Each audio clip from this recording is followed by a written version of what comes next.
Hello and welcome everybody. This is our Nutrition Kitchen segment with our beautiful, amazing and talented Kylie down in Melbourne. We have got some amazing, informational, full of sensational, very tasty, treatable information. And I'm figging it. I'm figging it. We're talking about figs, everybody. Hello, Kylie. Hello, Chad. We are talking about figs today. I was saying faking it, but I had to say figging it. I love it. I got it. So, Kylie, figs are on my plate at the moment and in my fridge. I am loving figs. I love them. They have been a part of my nutritional value for quite some time now. I put them in my shakes.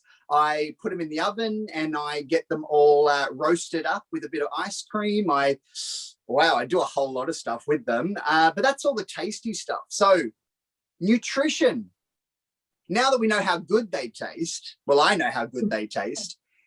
Tell us a bit about figs. What are figs?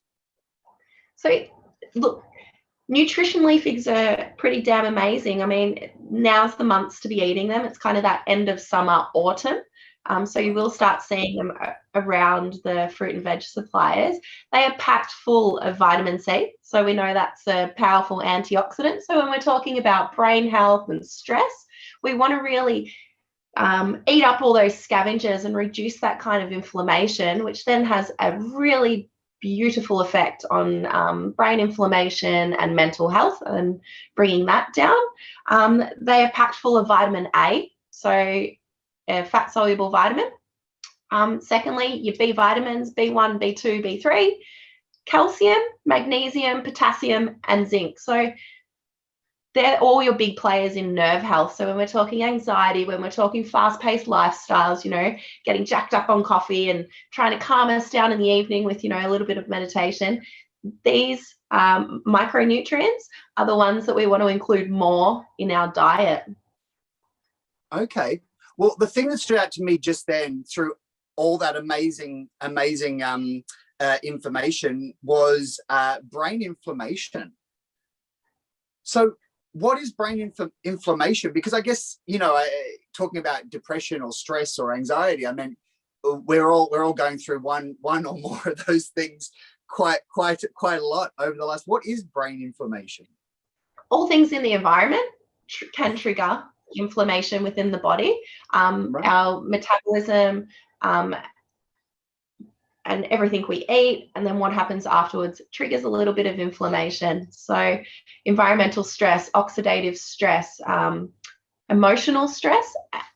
And when we talk inflammation, we're also talking exercise as well. If you're putting your body through a lot of exercising stress, you're creating little micro bits of inflammation. Basically, we say everything creates inflammation. It's the way we manage it. And eating a lot of fresh fruit and vegetables provides us with a lot of antioxidants, which can then scavenge and reduce that inflammation within the body. Amazing. I guess so that comes to my next question, which is about figs themselves. Like, how do figs help us with better health? I mean, you've almost said it now, but, figs specifically, what specific kind of buster moves do they really do for the body?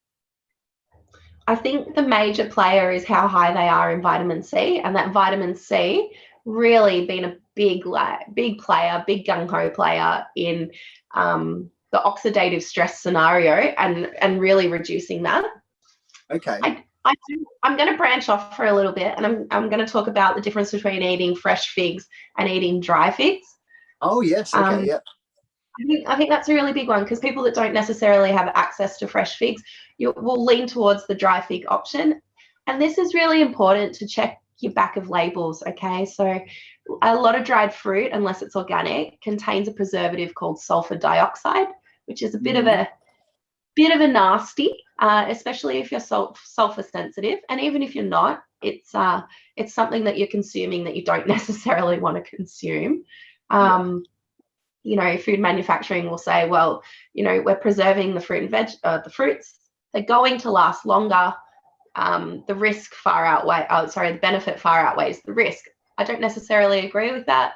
So check your backer labels. There are organic products out there that don't contain this preservative. And if you are going to do it at home, if you want to dehydrate and preserve your own fruit, just soak it in an acid solution, like a little bit of lemon juice once you've cut them, and that will actually maintain the color when you're dehydrating them. Oh, okay. I got a question about figs because I love them. You know those little round ones that you can find in the streets, and the birds eat them like in Centennial Park. I haven't tried one yet, but with your okay, I will attempt it. Is that the same as our as our figs in my refrigerator? So there's different varieties, and there are ornamental figs out there. I don't recommend people going around the neighborhood just eating willy-nilly whatever fruits or vegetables you think it's good you enough find. for the bats. It's good enough for me. So they are those big ornamental fig trees. I know the ones you're talking about. Probably not the best point of call. But in saying that, there is a great app. I forget the name of the app. I will add it into the notes on here. But it allows you to access overhanging branches in the suburbs of Melbourne. I don't know if I have it in Sydney. And people actually allow you to go and eat the fruit off their trees. So it's pretty cool. Well, yeah, they're not going to stop you if it's hanging over the edges. That's it. Eat it. Prune away. Oh, wow. Well, what else has been happening down in Melbourne? Look, we're coming into Easter, which is absolutely fabulous. So I get to eat some wonderful food with my family. I'm very excited, and mac out on chocolate, which I do love doing as well, even as a nutritionist. I'm not going to lie. Figs and chocolate. There we go. Figs and chocolate. What a good combo. Yeah, it's a great combo.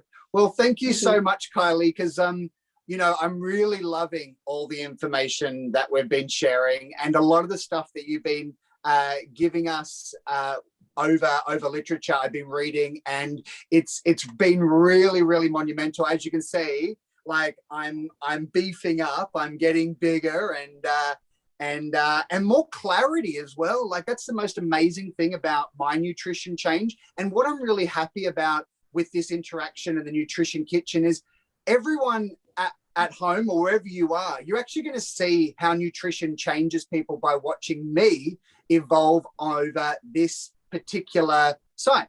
So as I've just started a nutritional journey, you're actually going to see someone change and develop right in front of your eyes. And although we won't be talking about my journey, I will love to give you small bits and information and share with you just my clarity and how that change really helps, because Kylie down here in Melbourne has so much information for you guys, and I really hope that you can stick around, keep listening, watching, and reading all the information that Kylie has to offer, because truly a healthy life is a healthy mind, and a healthy mind is a happy life. So live life, love life, and enjoy life. And thank you for being a part of Mind for Life. See you guys.